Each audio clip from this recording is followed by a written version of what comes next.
کریں قرآن و سنت سے، مطلب اس کا یہ ہے کہ وہ قرآن و سنت کے کسی صریح حکم کے خلاف نہ ہو۔ اگر ثابت اس سے کرنا پڑ جائے تو پھر تو بہت مشکل، پھر آپ ٹریفک قوانین کو کیسے ثابت کریں گے؟ اگر ثابت اس سے کرنا پڑ جائے تو پھر یہ آپ لاؤڈ سپیکر اور مائک کو کیسے ثابت کریں گے؟ تو یہ ذہن میں رکھیں، ثابت کرنے یہ نہیں کہ آپ جو کام کر رہے ہیں اس کو ثابت کریں، مطلب یہ ہے کہ اس کام کا خلاف سنت ہونا یا خلاف قرآن ہونا اگر ثابت ہو جائے تو پھر آپ ترک کرنا لازم ہو جائے گا اس پر۔ اور دوسری بات اس ضمن میں یہ ذہن میں رکھیں، یعنی اجتہاد والی بات میں نے آپ کے سامنے رکھ دی، بلکہ اس سے آگے چلیں۔ اگر دین اسی معنی میں کامل ہو گیا تھا تو پھر یہ ابو حنیفہ رحمۃ اللہ علیہ کا کیا کام تھا جس کی وجہ سے ہم انہیں امام اعظم کہتے ہیں؟ یہ پھر 4 مذاہب کون سے ہیں کہ جو بن گئے اس کے بعد؟ دین تو پہلے کامل ہو گیا تھا نا، تو یہ 4 مذہب اور کیوں بن گئے پھر؟ تو اچھا ویسے بعض لوگ تو یہ اعتراض بھی کر دیتے ہیں نا کہ جب دین کامل ہو گیا تھا تو پھر یہ مذہب کدھر سے آ گئے، مطلب وہ پھر اگلی بات وہ بھی کہہ دیتے ہیں جو میں نے سوال اٹھایا اور اس پر ایمان بھی رکھتے ہیں۔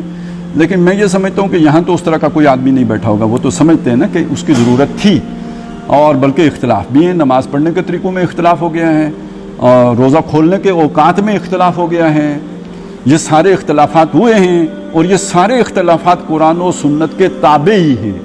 کسی بھی مسلک نے کوئی بھی ایسا مسئلہ نہیں نکالا ہے جو کسی صریح قرآن مجید کے حکم کے خلاف ہو، یا یہ کہ جو نبی صلی اللہ علیہ وسلم کی جو کسی سنت کے سے متصادم ہو۔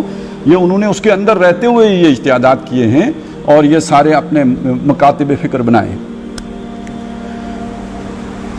اب آ جائیں دوسری چیز کی طرف، یعنی ایک چیز تو میں نے آپ کے سامنے یہ رکھ دی کہ اجتہاد کی گنجائش تھی، تو اس کا مطلب یہ ہے کہ وہ تکمیل کسی اور معنی میں تھی، وہ جو معنی ہمارے ذہنوں میں بیٹھ گیا کہ بالکل آخری درجے میں مکمل کر کے دے دیا ہے، وہ بات نہیں تھی۔ آخر میں بتاؤں گا فرق کیا ہے، لیکن ابھی میں آپ کے سامنے صرف مثالیں دے رہا ہوں کہ اگر وہ بات ہوتی جو دعویٰ کیا گیا ہے تو پھر اس سب کی گنجائش نہ ہوتی، جو کہ ہم دیکھ رہے ہیں کہ تاریخ میں ہمیشہ رہی ہے، اور کبھی علماء نے یا اہل علم نے یا اہل دانش نے اس پر اعتراض نہیں کیا کہ یہ سب کچھ کیا ہے۔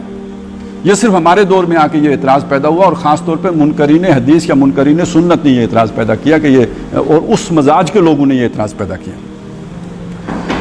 اب آ جائیں دوسری چیز کی طرف، وہ یہ مغالطہ کہاں پیدا ہوتا ہے؟ مغالطہ یہاں پیدا ہوتا ہے کہ جب دین کے کچھ گوشے ضرور وہ ہیں کہ جو بالکل کامل ہو گئے تھے اور ان میں کوئی تبدیلی نہیں ہو سکتی، مثلا نماز پڑھنے کا طریقہ کامل ہو گیا، حج کرنے کا طریقہ کامل ہو گیا، اس میں اگر کوئی بھی تبدیلی ہوگی تو وہ بالکل بدعت ہوگی۔ اصولی فرق ہیں معاملات کے معاملے میں اور عبادات کے معاملے میں، بنیادی اصولوں کا فرق ہے۔ یعنی ابھی میں نے جو آپ کو چیز بتائی ہے کہ کسی بھی چیز کا نبی صلی اللہ علیہ وسلم کی سنت کے خلاف نہ ہونا، قرآن کے خلاف نہ ہونا، یہ اس کے جواز کی دلیل ہے، لیکن نماز پڑھتے ہوئے جو بھی آپ عمل کریں گے اسے سنت سے ثابت کرنا لازم ہے۔ فرق ہو گیا نا، الٹ ہو گیا بالکل۔ یعنی یہاں پہ آپ نے اگر 3 سجدے کر لیے تو یہ 3 سجدے کرنا کسی حدیث میں منع تو نہیں ہے، لیکن چونکہ ثابت نہیں ہے تیسرا سجدہ، اس لیے یہ غلط ہو جائے گا۔ عبادات کے معاملے میں اصول یہ ہے کہ جو کام بھی کریں گے اسے قرآن و حدیث سے ثابت کر کے کریں گے، اس کے بغیر آپ نہیں کر سکتے۔ لیکن معاملات کے ضمن میں اصول یہ ہے کہ ہر کام کرنے کی آپ کو اجازت ہے سوائے اس کام کے کہ جو قرآن و سنت سے منع کر دیا گیا ہو۔ بہت بڑا فرق ہے، اس فرق کو اگر آپ ذہن میں نہیں رکھیں گے تو وہ مغالطے کا ازالہ نہیں ہو سکے گا۔ اب آ جائیں اس چیز کی طرف کہ جو بھی سیاسی نظام ہے یا معاشی نظام ہے یا سماجی نظام ہے، یہ عبادت کے طور طریقوں کی طرح نہیں ہے، جیسے نماز ہوتی ہے یا جیسے روزہ ہوتا ہے یا جیسے حج ہوتا ہے، اس کی طرح نہیں ہے، بلکہ یہ معاملات سے متعلق شے ہے۔ پہلے میں آپ سے ملنے آتا تھا پیدل یا گھوڑے پہ چڑھ کے، اب میں آپ سے ملنے آتا ہوں گاڑی پہ چڑھ کے۔ آج بھی گاڑی پہ آیا ہوں پٹرول مہنگا ہونے کے باوجود۔ اب اگر مجھے نمازی کی طرح سے یہ ثابت کرنا ہو کہ بھائی گاڑی پہ تبھی بیٹھ سکتا ہوں کہ جب میں قرآن یا حدیث سے ثابت کر لوں، تو پھر تو میں آپ سے ملنے نہیں آ سکتا تھا نا، اور آج کا بناسپتی گھی کھا کے تو میں پیدل بھی نہیں آ سکتا تھا، تو پھر میری اور آپ کی ملاقات تو ہو جاتی، ختم، کہانی مک گئی تھی۔ تو یہ چیز سمجھ لیجئے کہ بدلتے زمانے کے ساتھ ایسے احکامات کے اندر تغیر پیدا ہوتا رہا ہے، پہلے بھی ہوتا رہا ہے، اب بھی ہوتا ہے۔ لہٰذا اس کی چھوٹ ہے. آپ آج جمعہ پڑھنے کے لیے بھی گاڑی پہ بیٹھ کے جاتے ہیں, پہلے لوگ جمعہ پڑھنے کے لیے بھی گھوڑے پہ بیٹھ کے جاتے تھے یا پیدل جاتے تھے, اور کسی نے یہ نہیں کہا کہ جناب آپ, بلکہ یہ کہ حج کرنے جہاز پہ چڑھ کے جاتے ہیں, سمندری جہاز پہ جاتے ہیں. چلیں آپ کی دلچسپی کے لیے یہ بات بتا دوں کہ ہندوستان میں یہ بحث بھی رہی ہے کہ سمندری جہاز پر جانے کے نتیجے میں حج ہوتا ہے کہ نہیں ہوتا. تو آج اگر ہم اس بات پہ بحث کر رہے ہیں, جو میں ابھی جو ایشو لے کے بیٹھے ہیں, تو یہ وہ چیزیں ہیں جو ہر دور میں جب زمانے کی تقاضے سامنے آئے تو لوگوں نے اختیار کر لیے.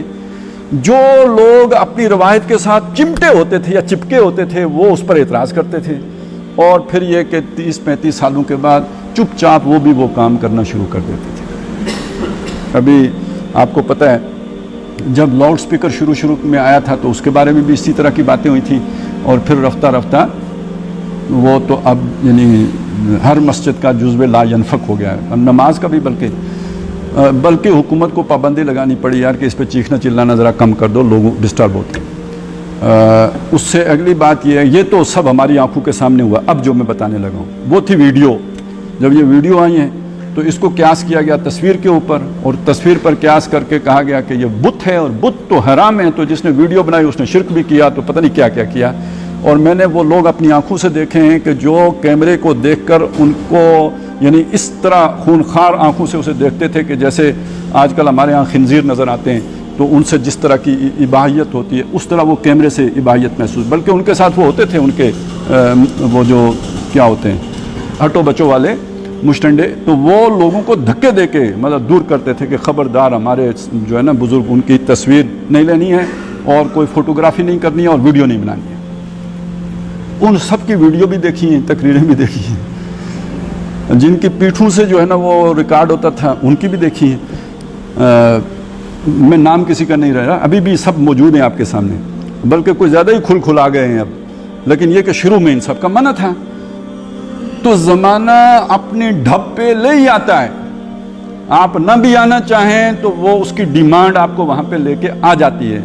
افسوس اس بات کا ہوتا ہے کہ جب معاملہ آپ کی ذات کا ہو تو اس میں تو آپ آہستہ آہستہ آہستہ اس بات پر آ جاتے ہیں جو وقت کی ضرورت ہوتی ہے.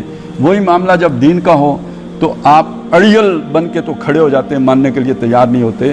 یہ ہے اصل مسئلہ. بہرحال یہاں تک اگر بات آپ کی سمجھ میں آ گئی ہے نا, تو یہ سمجھنا کہ معاملات ایک علیحدہ چیز ہے, عبادات علیحدہ چیز ہے. عبادات میں کوئی تغیر و تبدل نہیں ہو سکتا, لیکن معاملات جب دنیا ترقی کر کے آگے جاتی ہے تو ان معاملات کے اندر تغیر و تبدل کیا جا سکتا ہے, لیکن وہ تغیر و تبدل کسی حکم کے مخالف نہ ہو. اب اصول یہ ہوگا.